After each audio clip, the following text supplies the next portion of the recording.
Assalamualaikum warahmatullahi wabarakatuh. Saudara mahasiswa yang saya cintai, kita bertemu yang kedua ini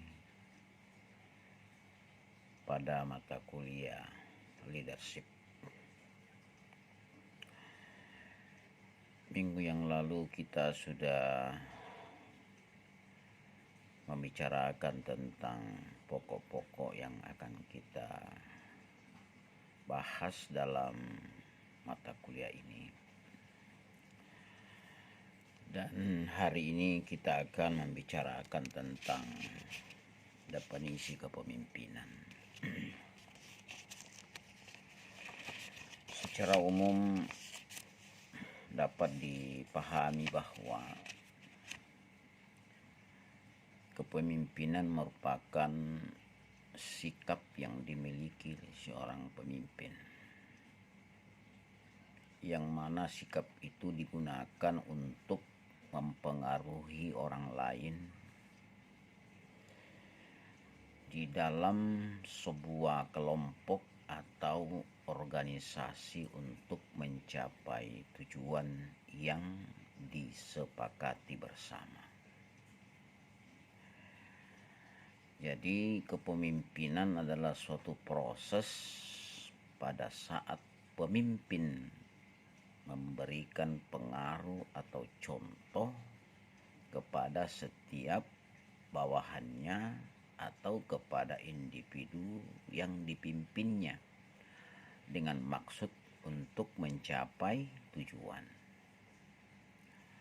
Jadi kepemimpinan dalam organisasi adalah entitas dalam pengarahan tugas atau kewajiban para bawahan atau anggota dalam organisasi untuk meraih yang disebut dengan tujuan.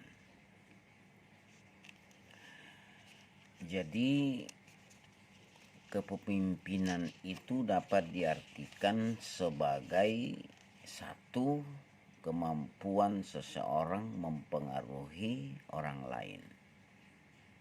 Yang kedua, sifat-sifat seseorang yang baik, efektif, efisien, dan produktif yang menjadi contoh dan teladan kepada orang lain. Yang ketiga adalah perilaku orang yang dinilai baik orang-orang lain sehingga dapat diikuti oleh orang banyak. Nah, beberapa pakar mendefinisikan seperti Harold Cons O'Donnell mengatakan bahwa kepemimpinan itu adalah suatu seni atau suatu proses mempengaruhi sekelompok orang sehingga mereka mau bekerja dengan sungguh-sungguh untuk meraih tujuan kelompok. Davis mengatakan kemampuan untuk mengajak orang lain mencapai tujuan yang sudah ditentukan dengan penuh semangat. Jadi pemimpin itu harus selalu memberi semangat kepada bawahannya. Kemudian Terry mengatakan kepemimpinan adalah kegiatan untuk mempengaruhi orang-orang agar supaya bekerja dengan ikhlas untuk mencapai tujuan bersama. Jadi perilaku pemimpin itu berorientasi pada tugas dan berorientasi kepada manusia. Jadi profesi seorang pemimpin yang baik adalah bagaimana menjalankan tugasnya dengan baik dan bagaimana berhubungan baik dengan bawahan. Banyak pakar yang memberi definisi-definisi tentang kepemimpinan itu, yang pada intinya adalah bagaimana mempengaruhi orang, baik dari sikapnya, tutur bahasanya, maupun penampilannya. Nanti saudara baca-baca di slide yang saya kirim tentang beberapa pakar. Selain yang saya sebutkan tadi, ada juga pendapat menurut Profesor Dr. Faisal Rifai, ada juga bukunya, kemudian Otwat Tei, Ralph M. Stockdale, Harold Kons, dan sebagainya.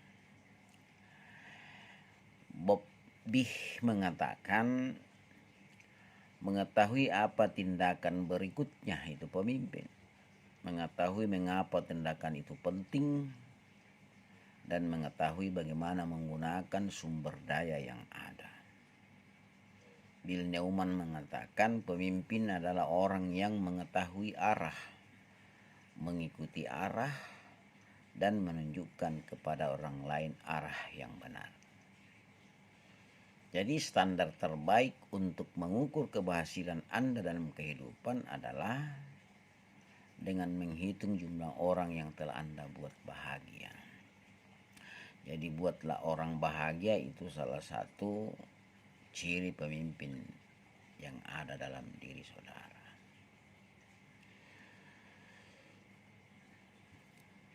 Jadi banyak komentar-komentar tentang kepemimpinan itu yang pada gilirannya nanti saudara menjadi seorang pemimpin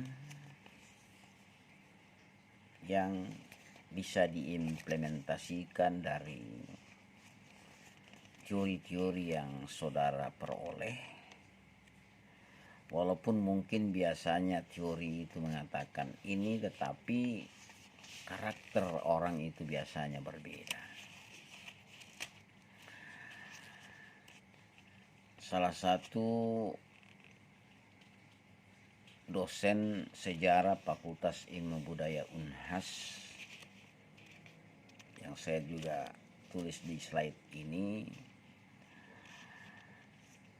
yang bernama Dr. Abdul Latif, dalam Lontara Orang Pintar memiliki 3 tingkatan itu. Menurut dia, yang pertama to'acca, artinya orang cerdas. Topandrita, artinya orang cerdas yang memiliki keutamaan dan karama, berwibawa. Dan ketiga Tosulasana. Tosulasana artinya orang yang menjadi rujukan semua orang karena keteladanan. Nah, konsep Bugis ini pada masa lampau disebut dengan telu cappa. Telu cappa itu dalam bahasa Bugis itu artinya 3 ujung prinsip kehidupan, ya, yaitu ujung lidah atau diplomatik. Jadi orang pemimpin itu harus komunikasinya harus mantap, ujung lidah. Kemudian ujung badik dia istilahkan sebagai perang atau ketegasan. Dan ketiga disebut dengan ujung kelamin, artinya pernikahan. Maka tidak heran jika raja-raja bernama Lashibu mempunyai 40 istri untuk mempertahankan kekuasaan. Ya, ada juga di WhatsApp kemarin 39 istri. Tapi janganlah diikuti itu, hanya ini adalah sebuah prinsip konsep kekuasaan Bugis pada masa lampau. Ya. yaitu ujung lidah, ujung badik, kemudian ujung kelamin. Jadi ini pemahaman awal kita tentang definisi tentang kepemimpinan. Nanti juga kita akan bahas apa bedanya pemimpin dengan kekuasaan, apa bedanya pemimpin dengan manajer, dan perbandingan di alam semesta ini tentang kepemimpinan akan kita bahas ke depan. Minimal hari ini Anda sudah bisa mendefinisikan apa itu kepemimpinan, dan Anda baca-baca ulang nanti di slide supaya Anda bisa mengimplementasikan suatu saat, dan jika perlu nanti Anda buat teori 20 teori tentang kepemimpinan atau 10 teori tentang kepemimpinan. Demikian pertemuan kita pada hari ini, karena kalau terlalu panjang juga tidak bisa dikirim videonya. Sukses selalu buat saudara dan sehat walafiat selalu. Wassalamualaikum warahmatullahi wabarakatuh.